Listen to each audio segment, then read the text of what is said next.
Well, Charlie, when you were a kid, did you have an allowance when you got your chores done? Yeah, we had a little bit of an allowance. I'm trying to remember at different ages, it might have been different, and my chore list was different at certain times. You know, it bumped up a little bit when I started mowing the lawn. I got paid for that, but we did have an allowance, like once a week we could go out and Mom would take us to the store and I get like a He-Man or something like that. Yeah, I feel like I wasn't really much, we didn't have an allowance, but I think part of that I also was like the neighborhood babysitter very early on. So like I was making my own money. So you had money coming in. Pretty early. I was like 13 or something when I started watching kids. But if your kids have an allowance, it looks like that rate has gone up. A recent survey reveals that children in the United States receive an average of $119 per month in allowance, with 14% earning over $250 a month. So 100 was the first number, the average? $119. So just about around 25, 30 bucks a month or a week. And That's when true. you think about what you can buy, Not a lot. Like, there's not a lot you can buy Not for a lot. less than say $15 to $30. So Yikes, that's true. probably about Right. you know, in terms of, it depends on the age, obviously, of these kids and what they're buying. But like even let's say they're playing online games and they want to buy a skin for their character. You can't or buy a whatever. video game for less than $60 in most cases now. Yeah, I mean, if that. If so that. I mean, you know, that's Yeah, some are $70 now. that's a couple weeks of saving up to Yeah. get what you want to get, and you're still having to understand the value of money. You're still having Mm-hmm. to save for the things you want.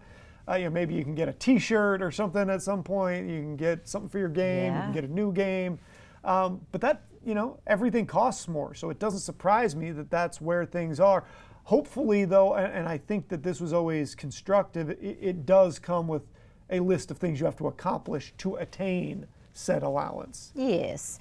They do say, despite this, many parents report challenges in teaching their children about budgeting and money management. Approximately 31% of parents have experienced situations where their children spent money impulsively, leading to an average loss of $170 per incident. And maybe sometimes having that go wrong when you're 12 instead of 25 is good. Like True. If you learn the lesson early on, maybe you'll be in better shape when real credit cards come into play and things like that. No, it's so true. I wonder if if the way that budgeting is taught looks any different in the digital age, because I know it's so much easier to turn a blind eye to online spending, and then you look back and you're like, I spent how much on what? But I wonder if that is generational too, because It could be. Because very few people are just carrying lots of cash around anymore, or at least I'm certainly not. I like to have some on me just in case. My wife is a hairstylist. She gets cash sometimes through her work. We're in a so hospitality she town. Yep. has that more often than I do. But like